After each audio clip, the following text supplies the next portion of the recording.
దేవుడి వాక్యంలో ఒక మాట మనం చూద్దాం. చూడండి, తిమోతి రాసిన 2వ పత్రిక 1వ అధ్యాయము 9వ వచనము. 2 తిమోతి చాప్టర్ 1:9. మన క్రియలను బట్టి కాక తన స్వకీయ సంకల్పమును బట్టి అనాది కాలమునని క్రీస్తు యేసునందు మనకు అనుగ్రహింపబడినదియు, క్రీస్తు యేసును మన రక్షకుని ప్రత్యక్షత వలన బయలుపరచబడి నది అయ్యున్నాం. తన కృపను బట్టి మనలను రక్షించి పరిశుద్ధమైన పిలుపుతో ఆయన మనలను పిలిచెను. ఆ క్రీస్తు యేసు మరణమును నిరర్థకము చేసి జీవమును అక్షయతను సువార్త వలన వెలుగులోనికి తెచ్చెను. రైట్, ఇక్కడ మనం మాట్లాడుతున్న అంశం ఏంటి? పౌలు భక్తుడు తిమోతి రాస్తున్నాడు. ఏమని చెప్తున్నాడు ఆయన? మన క్రియల బట్టి కాక.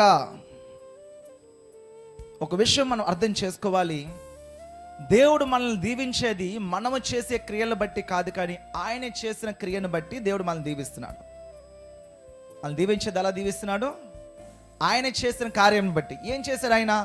యేసుక్రీస్తు ప్రభువారు ఈ లోకానికి దిగి వచ్చాడు. యేసు ప్రభువారు నశించిన దాన్ని బతికి రక్షించడానికి ఈ లోకానికి వచ్చారు. పాపిని పరిశుద్ధుడిగా యేసుక్రీస్తు ప్రభు తీర్చాడు. యేసు ప్రభు తీర్చాడు. వారికి వారు అయిపోలేదు, ప్రభు ఇచ్చాడు అది.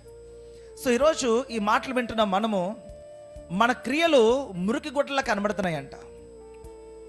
సో దేవుడు చేసిన కార్యాన్ని మనం ఎంతగా మనం నమ్ముతామో, విశ్వసిస్తామో, అంతగా ఆ క్రీస్తులో మనం జీవించడానికి అవకాశం ఉంటుంది.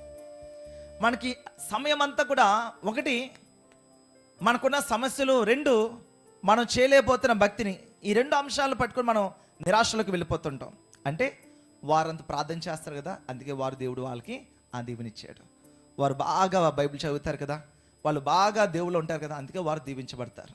మనం అంత ఎక్కువ ఉండం కదా, కాబట్టి మనం ఇంకా దీవించబడం అన్న అబద్ధములో అపవాదం చేస్తాడు.